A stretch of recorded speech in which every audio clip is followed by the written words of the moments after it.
Happy Wednesday, everybody, and welcome into the Gramlich and McLean podcast presented by Ingles, the official supermarket of Gramlich and McLean.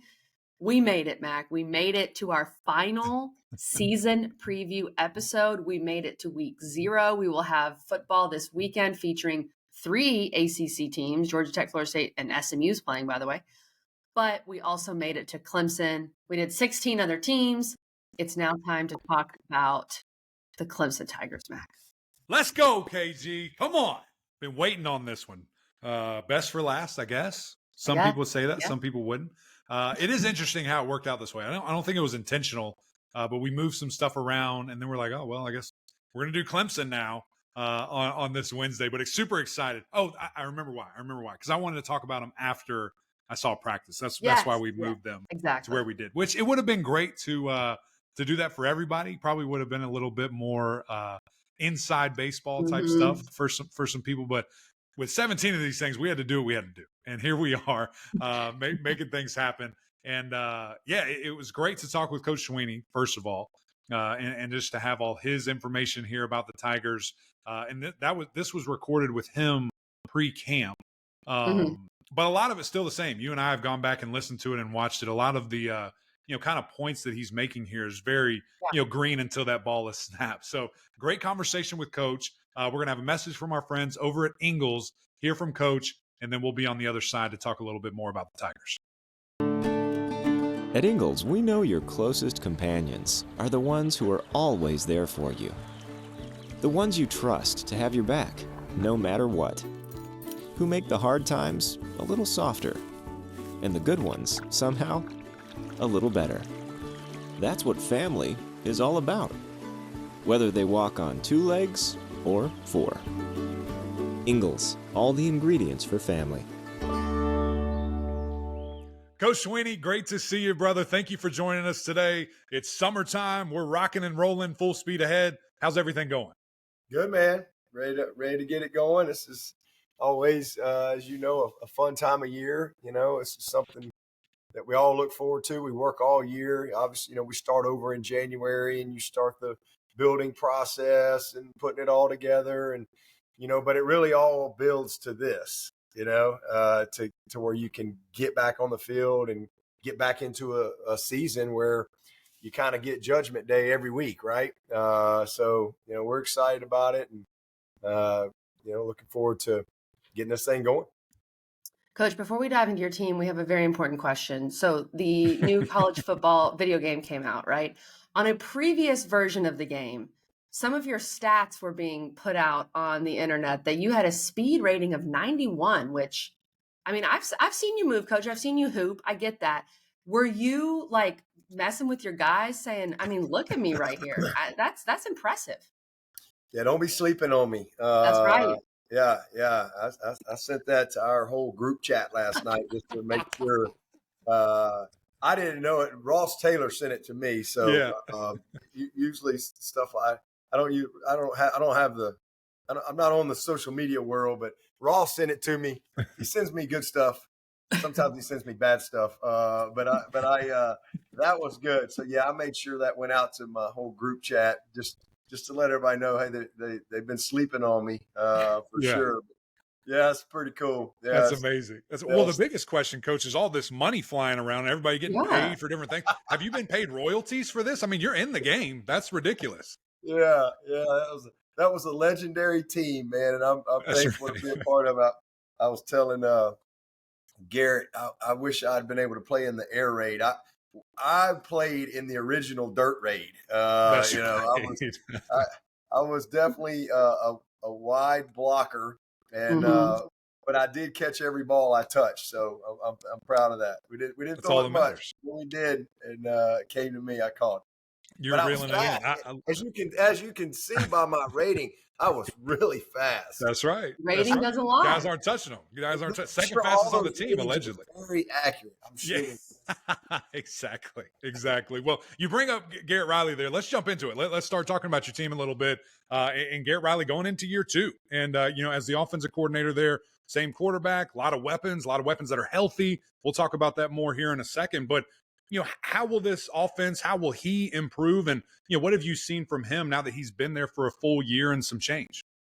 Yeah, I think that you said it. I mean, it's year 2. And so, if you're uh, wired the right way, you get better and you develop. And last year, obviously, uh, we had some misfortune, and it was tough for Garrett, because he's coming in and trying to, put things in, and you don't have all of your uh, tools in the kitchen available, if you will, but you're still trying to bake the cake, but we didn't have quite some of the ingredients that we started with, and lost our two starting receivers early in the season, and had some injuries and some things, and just some misfortune too. We obviously we turned the ball over. I mean, at an alarming rate, and not just turning it over, but where it happened. We had 3 turnovers on the 1-yard line going into score. We had turnovers that we scored points for the other team. So it's not just a turnover. You go back to the Florida State game, it's not just a sack. It's a sack, 70-yard touchdown, you go into overtime. So we had some sometimes that happens though. Sometimes the ball bounces against you, but he's really been great. And I'd say the same thing about Cade. You want to see a big jump in year 2. We've seen that internally. We got to go see it on game day. And, but I'm really excited about what we've been able to do. We had, all of our guys back this spring. This is the first time in a while that we've had a full allotment at receiver. We really like our talent. We just haven't had it. It's been a tough deal mixing and matching. But we got 10 guys that we feel like are going to create a ton of competition, and through that competition produce the type of big plays and playmaking that we need. At that position, we love our tight ends. We feel obviously great about Maffa. I'm excited about the competition behind him. We've got 8 guys that we look at as starters in the offensive line. It's been a long time since we've had that. So we just got more experience to work with. And then again, you're in year 2. It's not new to everybody. And so, we expect to have a big jump. And again, if we can, the main thing for us is if we do a better job of taking, if we're not 112th in fumbles, if we'll start right there and do a better job with ball security, and we need to improve our pass offense. We've got to be better there. Then we're gonna take a big step forward offensively. We moved the ball a lot last year. I mean, we were second in the nation in plays. We were 15th in the country in first downs, but we were 121st in red zone scoring. And a lot of that was the turnovers, the missed kicks, the block kicks, all in that area. And that's a compounding thing when you've moved the ball, because we weren't as explosive as we needed to be, but we were able to generate a ton of first downs. So that's where we got to improve for sure. And hopefully our health and availability at receiver will be a big area for that to start with. But, we expect a big jump, from that side of the ball. I mean, that's the anticipation and the expectation for sure.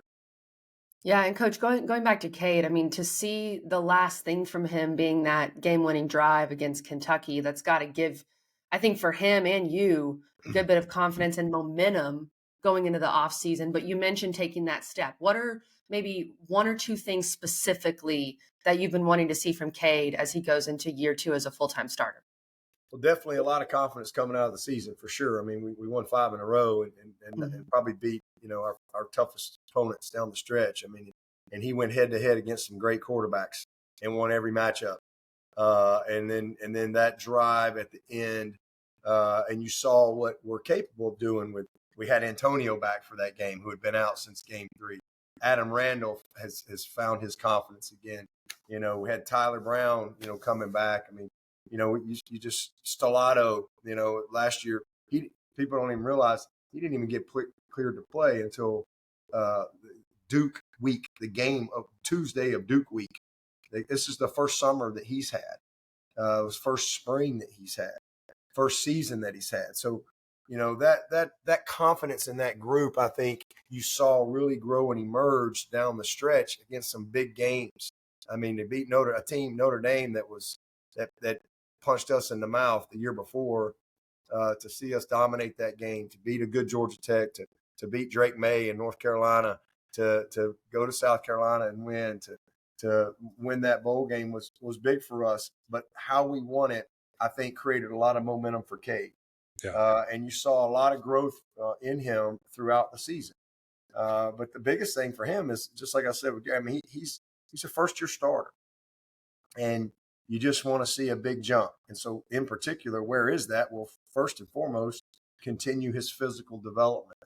And he's done that. I mean, when you see him, I mean, he looks great. He's just physically maturing as a young player does. We were so quick to just crucify young players if they're not, all Americans as a first year starter.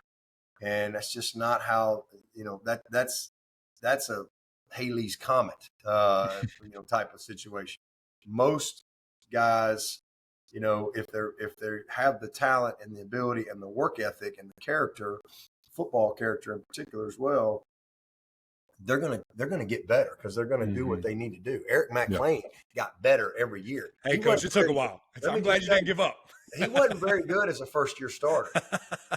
He was okay, but he left here as a freaking really good player. All ACC, baby. That's right. And he wasn't but this kid, Klubnik, same way. He's wired the right way. Just like EMAC. He's made of the right stuff. He's got that talent. He's got that work ethic. So, physically he's put the work in. Mentally he's put the work in. He's very sharp. I mean, the guy understands a football junkie. He loves it. But the number one thing is he's got to reduce his negative plays.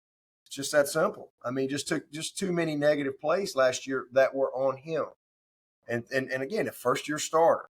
And sometimes I think he tried to do a little too much. And these are things that, you go back and you study and you watch. And certainly as you're going through it, these things. But when you get a chance to get out of a season and slow things down. But, he had too many fumbles.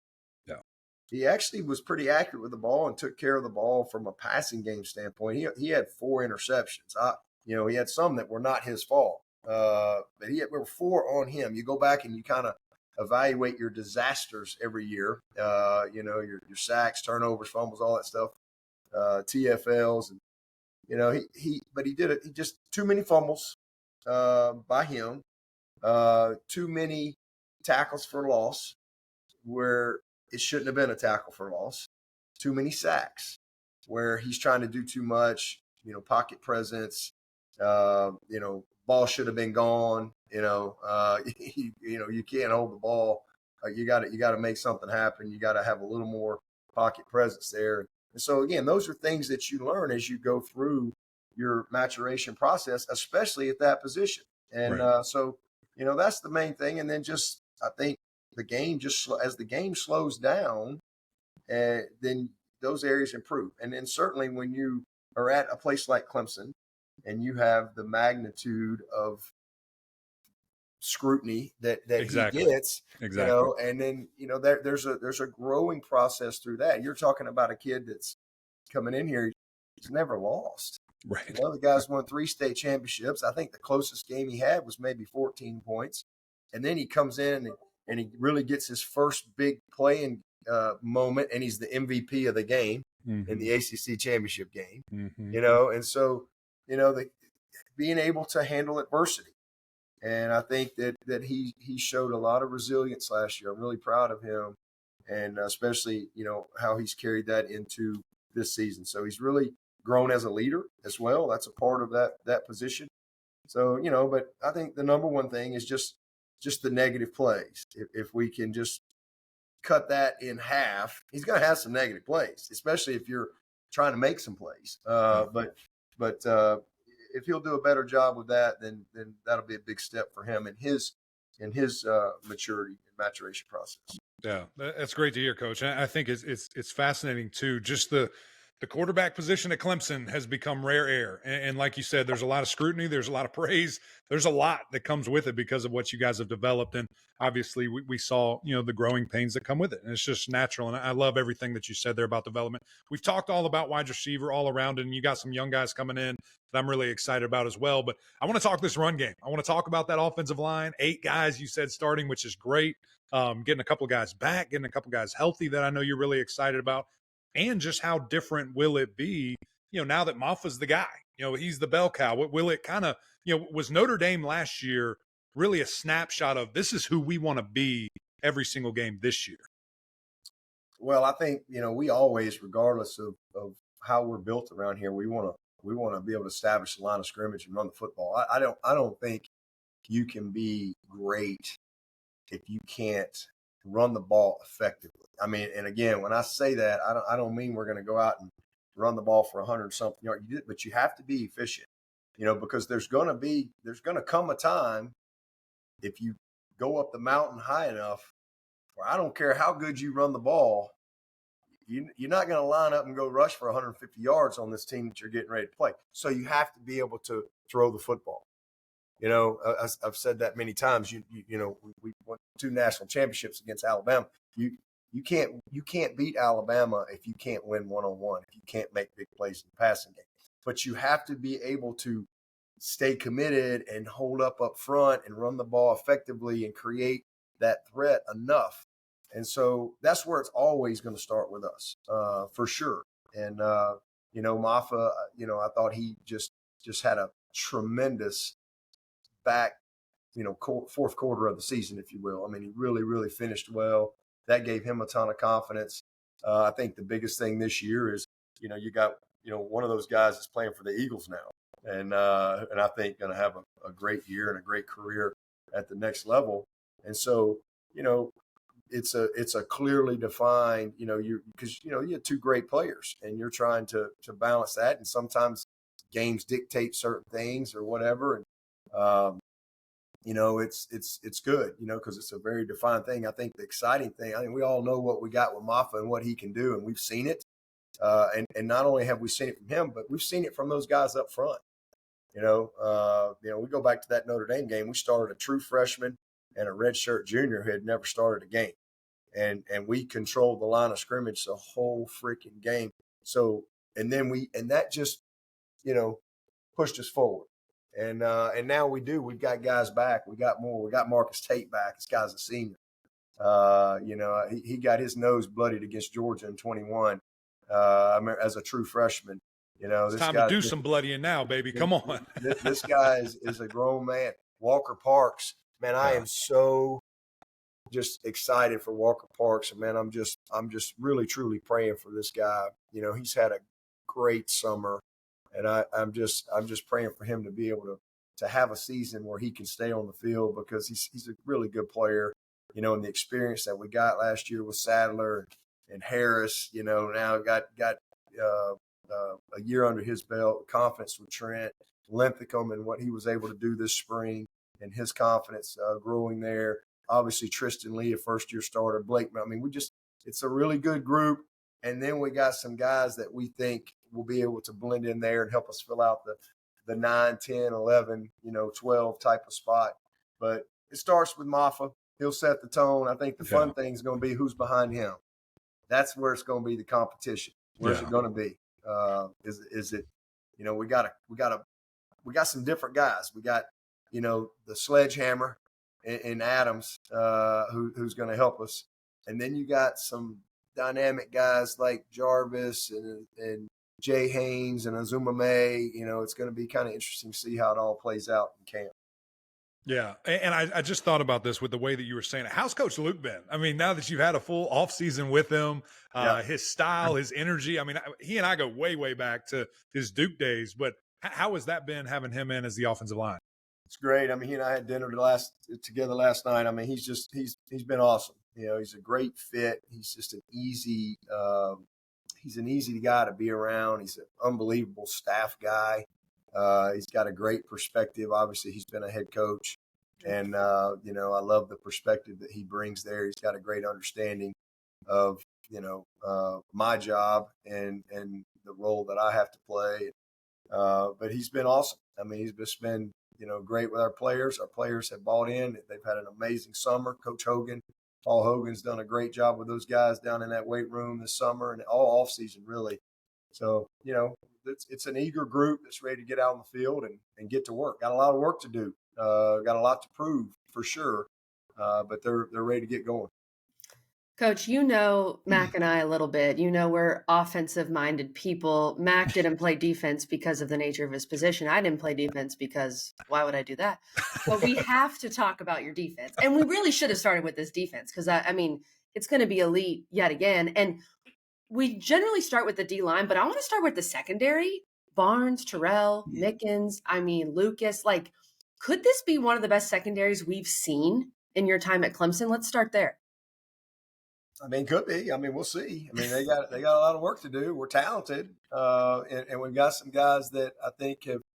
They got a resume that they're bringing in. It's not like we got a bunch of guys that are off the street that haven't haven't done anything yet. So I like that about them. But they all got another step to take. We do like the mixture that we have. On the back end, we've got some really savvy veteran dudes. We've got some unique, talented type guys like a Jaden Lucas. He's a unique talent. Y'all know he's been here 2 years and he's been out more than he's been in, right? Right. It's not his fault. Kid works his butt off. He's had some shoulder surgery, growing surgery. He's had a little bit of everything. But he's healthy and he's just different, right? He brings something that's unique. And then you got Shelton and Avion that are coming off of really, and Khalil, really good freshman years where these guys, they've just got a lot of confidence. And you expect them to grow in that. They're made of the right stuff. They love ball. Obviously you got, RJ and Venables, two old savvy vets that have been around. Kylan Griffin got a ton of experience last year, made some big plays. We're going to get Koval back. Nobody even talks about Koval.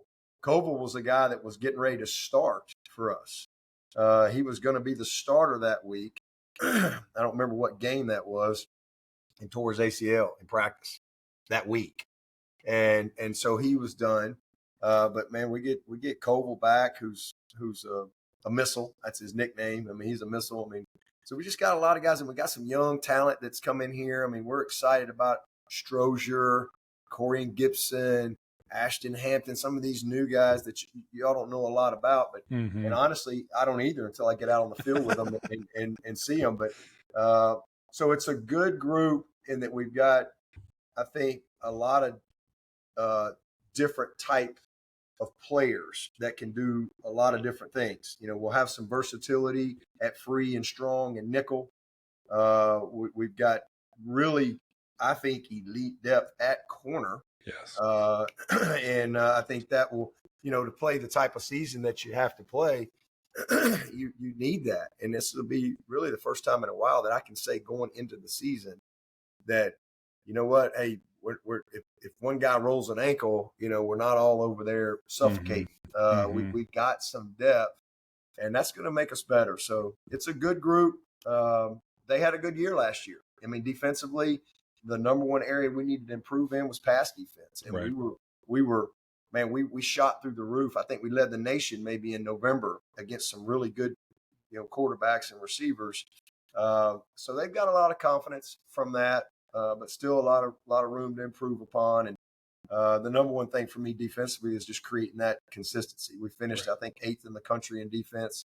Let's put back-to-back years together. We got to improve in the red zone. We weren't very good in red zone touchdowns. It was hard for people to get there, but when they got there, they scored too many touchdowns. It's an area we got to get better, which will impact our scoring defense. So good group back there, and that's going to be fun to watch. And I really don't foresee a situation where we have to just say, all right, you 4 guys go get them. I think you'll see us have the ability this year to be able to play a significant amount of guys in the secondary throughout the year, which, hopefully we're playing 16, 17 games.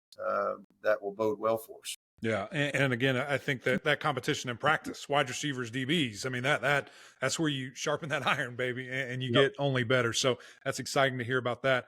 One guy in particular that I think can help you be that model of consistency, that decided to come back, and Barrett Carter, who could have left, would have been a nice draft pick, but because he did, I think this linebacker room is one of the best in the country, if not the best in the country.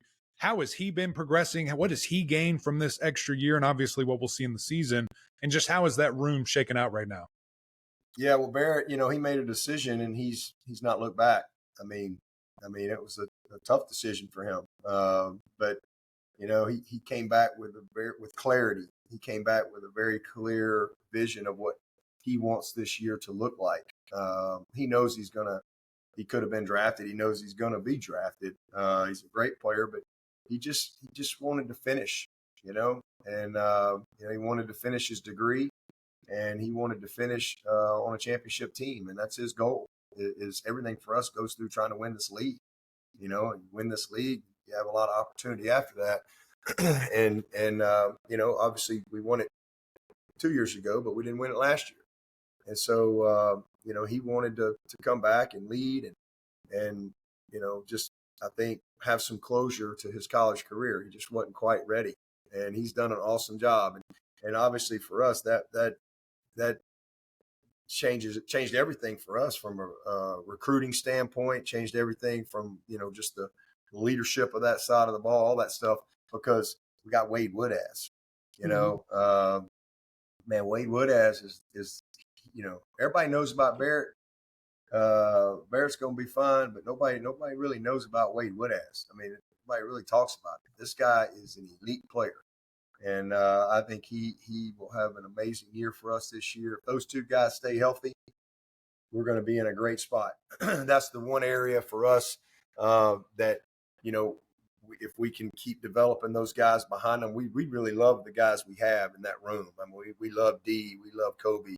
We love Jamal. Sammy Brown just got here. Cooper Taylor just got here. The other Woodaz just got here. I mean, we really love our group. And then the development. Like Kobe's going to be a redshirt sophomore. Like he could play today. We feel really good about him. Could really probably play either spot. And obviously Sammy is a guy everybody's going to talk about. and he's coming in. He's got everything that you'd want. He's as advertised. And so hopefully he's taking another step in this off season, so that he's ready to compete, and not having to go out there and think. That's a tough position. You can't be out there thinking. And then seeing D and Jamal, the experience they got last year, building on that, adding those young guys in there. Coach, we know you got to get down to your adoring public and talk to the media, but we got to finish here because we have kind of this new world in college football now with iPads on the sidelines. We've got the coach-to-player communication in the helmet, one on offense, one on defense. How has that been implementing that in your program, and how do you expect it to change things for your team? I mean, it'll. I mean, the biggest change is the rule change of allowing everybody to coach. That's the best change. Interesting. Come on, because it's one of those rules that I'm not sure everybody's been following, and it's one of those rules that didn't ever get enforced, and so it kind of puts you at a disadvantage if you are trying to follow the rule. So I'm really glad they did away with that, because that's gonna it's just from an efficiency standpoint, development standpoint. Being able to really use all your resources and personnel. Yeah. I'm super excited about that, for everybody to be able to coach, what we can do to develop that freshman, that redshirt guy, because you have more staff that can actually coach on the field. That's going to be awesome. So that is, to me, the biggest change. The communication piece, I think it's good. I mean, it's a long time coming. Honestly, I mean, I've said that for many years now. I go to these high school games and I watch all the high school kids run off and watch the video, watch the playback or whatever. But, you watch it in the pros and but for whatever reason, we couldn't do it. And so it's just one of those things that, scratch your head on. So I'm glad that that's happened. We'll work that all through fall camp as far as the communication piece. And, we went through a lot of that at the ACC Media Days as far as the mechanics of it. When does it cut off? There's a person over there, they hit the red button at 15 seconds or whatever. And, and then the ability to communicate to your quarterback. And it also could change some things from you still have to have signals because, you still got to be able to, not everybody can hear. So you got to be able to signal. You've got to be able, 2-minute mode and things like that. But you also, have the, easier ability to maybe have what we call a sugar huddle. A little bit easier ability to do that because you're not having to signal to the quarterback and then him call. It's just boom, you got it. Yeah. So I'm excited about it. I think it's going to be good, and I'm sure there'll be some kinks that we'll have to work out throughout college football. But let's go.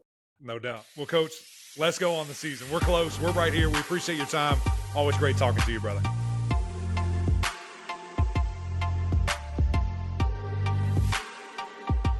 Thanks again to Coach Swinney for joining us here on the podcast. We always appreciate him coming on. He's been on quite a few times, I would say. But this interview, I thought he was really honest back. And I just appreciate, he always is, but honest about especially his quarterback and things he can improve upon. So we're going to get into all that. We're going to get into the win total. But Mac, we have a new partner that you can see behind Mac's head. And I'm excited to start using Underdog Fantasy this weekend with week 0. Me too, KG. It's finally time. And, I've been kind of anxiously waiting. I really dove into this app with Underdog Fantasy with a little college basketball hoops in the tournament, NBA playoffs specifically, a little bit of Olympics. You kind of dabble in there as well. And just to see if it would be similar, what would it look like? And it's the exact same. And I absolutely love it because you're doing higher than lowers. You can do versus. You can kind of put people against each other for all of your favorite college teams. Specifically, we're going to be in the ACC, as you guys know, looking at all these matchups and telling you what we think. We're going to have picks for you on Friday. I cannot wait. It's going to be so fun just to see kind of what we do with these different promotions and where we kind of go. But it's a lot of different things. I'm talking about like your favorite quarterback. It'll show you, is he going to throw a pick higher or lower than 1? Is he going to do yardage? How many passing yards, higher or lower than 30.5? As you see it right here on the app. They've got it all.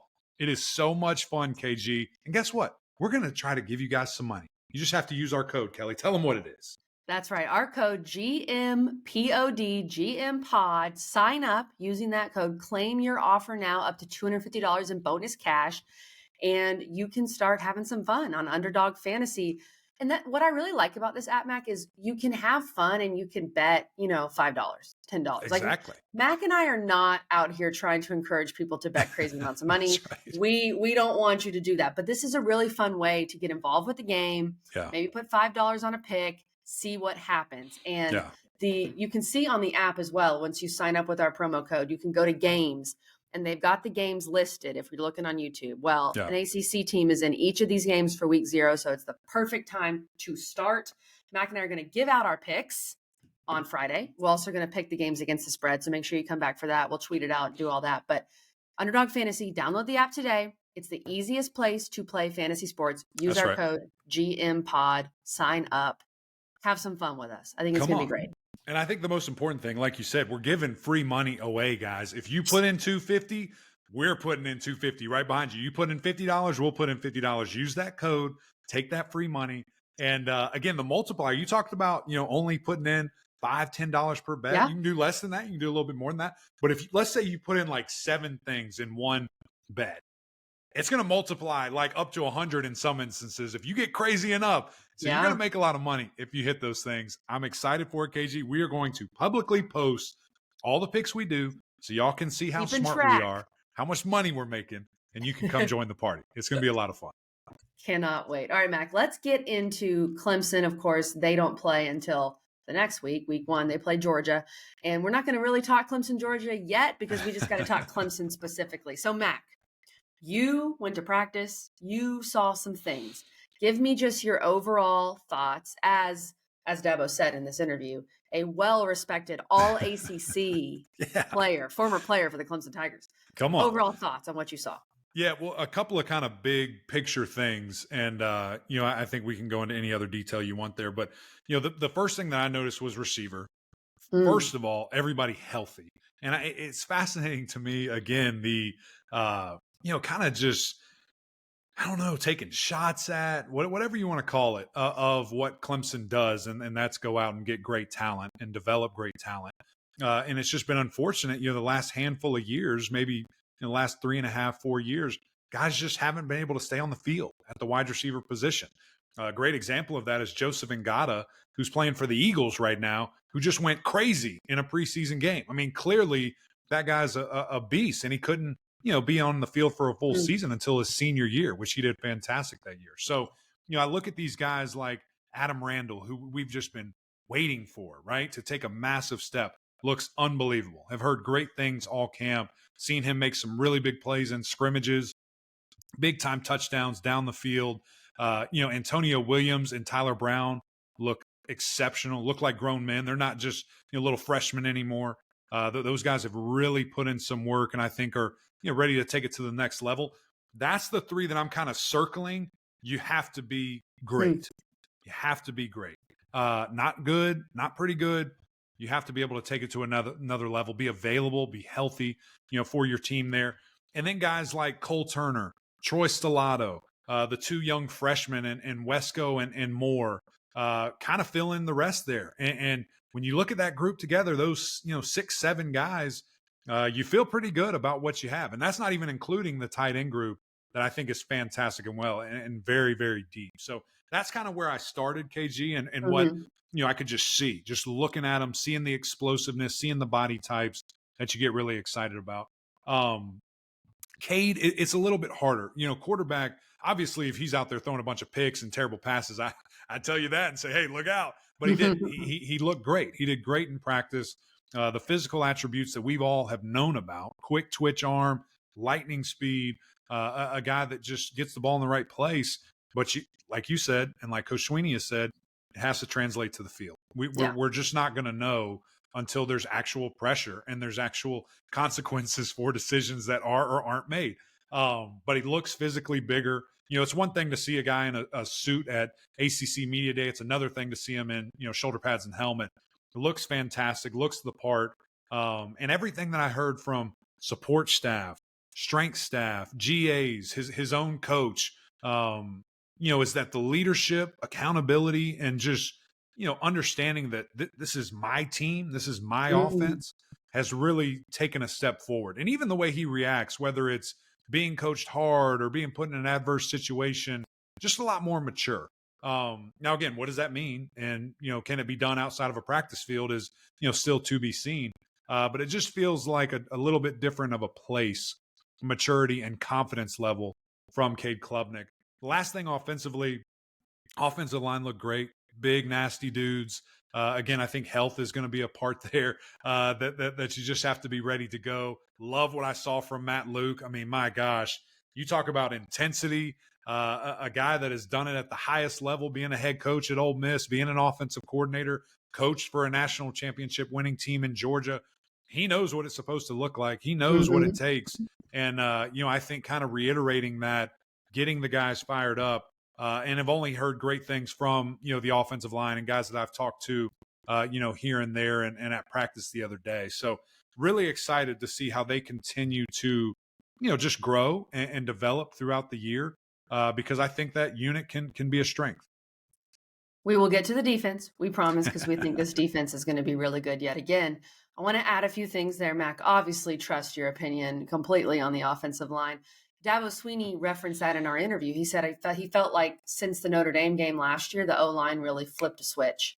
Right. And that they're going to be able to – that the O-line was pushing Clemson forward, no pun intended, into the rest of the season, which they finished really well, obviously, and then into this year. When it comes to Cade, we've seen so many quotes, and Dabo said it in our interview, he's looked great. He's got to do it in a game. And I think that's super interesting because by all accounts, he's had a really good camp, but you've got to see it translate. Like, for example, Was Cade having all these crazy fumbles and all these crazy turnovers in camp the year before? Maybe some, but probably not to that level, what we saw Hey, in not when I was there. Not when I was watching. And that's when the lights come on. Yeah. Dabo also referenced that, this is a kid that hadn't really faced adversity. I mean, think about it. Right. He at Westlake in Texas, he wins all these games. First 0 losses. He never lost a game, KG. Yeah. Never lost a game. He, of course, had, the bad pick against Notre Dame in his freshman year. But first full game as a starter, wins the MVP of the ACC championship. Like that happened so quickly. And then last year, a lot of adversity, but Dabo really liked how he responded. The big thing, as Mac, I've been harping on this for 2 or 3 years. It's like I say the same thing every Clemson episode, every Clemson game recap. The creativity, the explosive plays. Like, where are those? And will we see more of that? It seems that we will. When you look at year 2 of Garrett Riley, Cade being more comfortable, and then of course who's available at the wide receiver position. Right. I want to share this stat with you that I got from our guy Larry Williams over Tiger Illustrated. They're the GOATs, by the way. Cade Klubnik was dead last in percentage of throws that were 20 or more yards last season. 73 Power 5 quarterbacks qualified for this stat. Klubnik was 73rd. That tells you really all you need to know. Yeah. You weren't having those big take the top off the defense plays. You just weren't. And that paired with the turnovers, which Dabo got into, you still won 9 games, but you could have won a lot more. That's the key for me. That I feel like we're going to get, the defense is going to be really good again, but we can get into that. But that's the key. Explosive plays, taking the top off the defense, being able to have a significant amount of completions over 20 yards in every game. It's that simple to me, Matt. I totally agree. And I think if there was, 2 big, like massive things that I'm looking at, it's utilize the middle of the field with the tight ends or your big receiver, and it's taking shots. It was such a staple for us when I was playing. Yeah.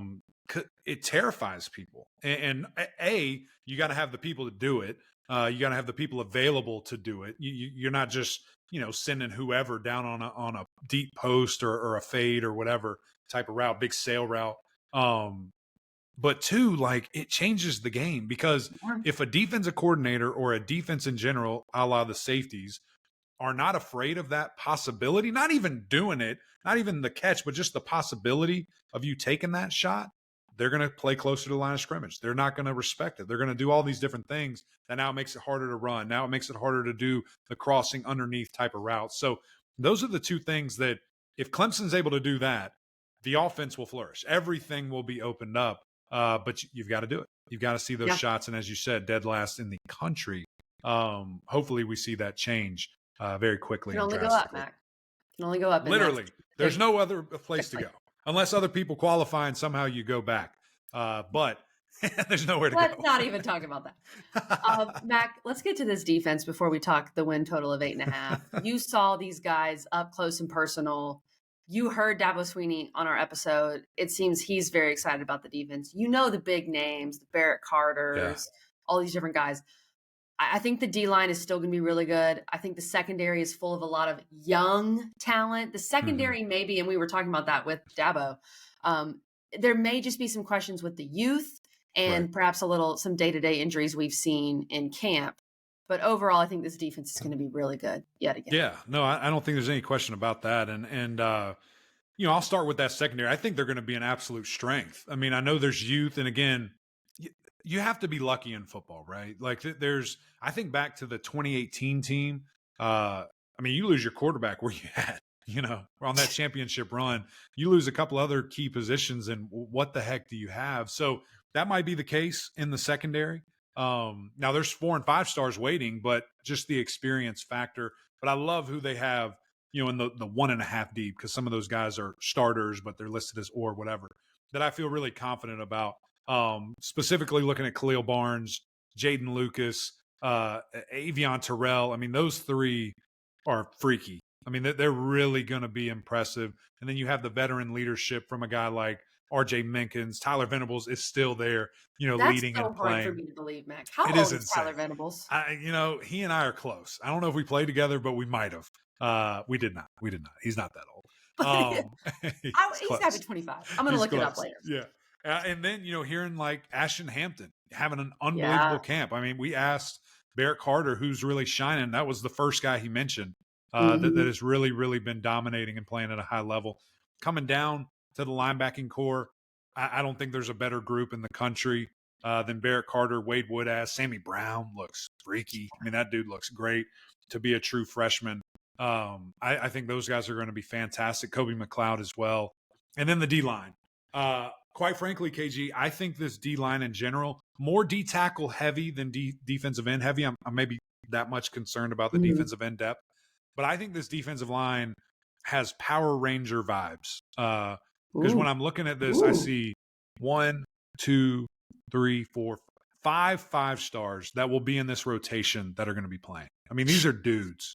These are dudes that are ready. I mean, DeMonte Capehart is ready. You go back and watch that Notre Dame game. You watch some of the other opportunities that he got last year in limited time, now going to be a starter. He's destroying people. It clicked. It finally clicked.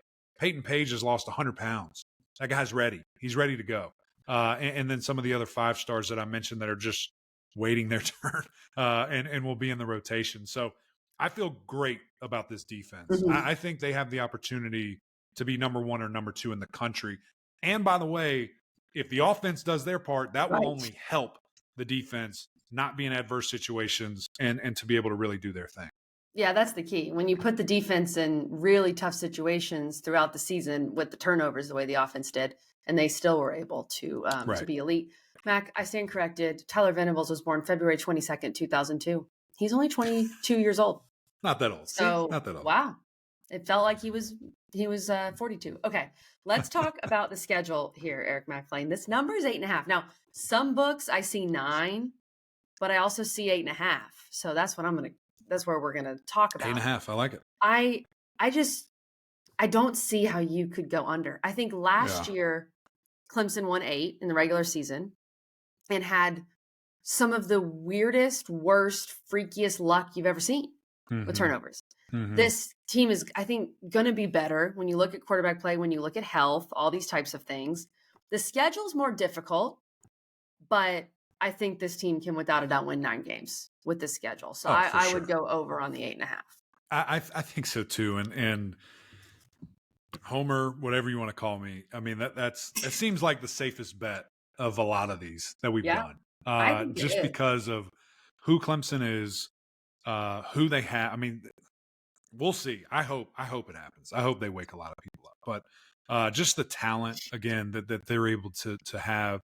Coach Swinney is probably as fired up as I've seen him in a long time. You know, kind of has that underdog mentality again. And for so long, think about this, KG, and I know you probably hated it when you were still doing radio, of them having to create the underdog chip on the shoulder mentality, and they're favored by 50. You know, now they have it. People are handing it to him.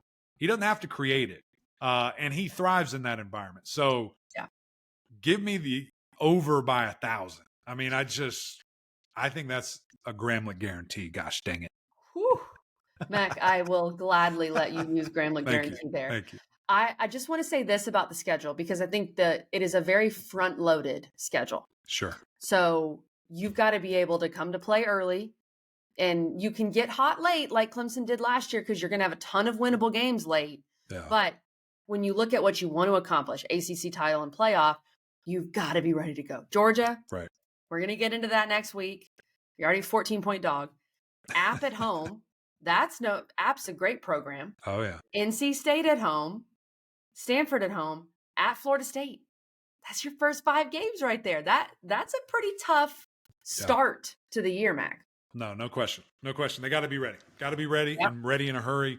The thing that I kept hearing over and over again, only one team gets to start with the number 1 team in the country. How excited are we that it's us? So we'll see. We'll see. It does. It absolutely does. I can't wait to see it.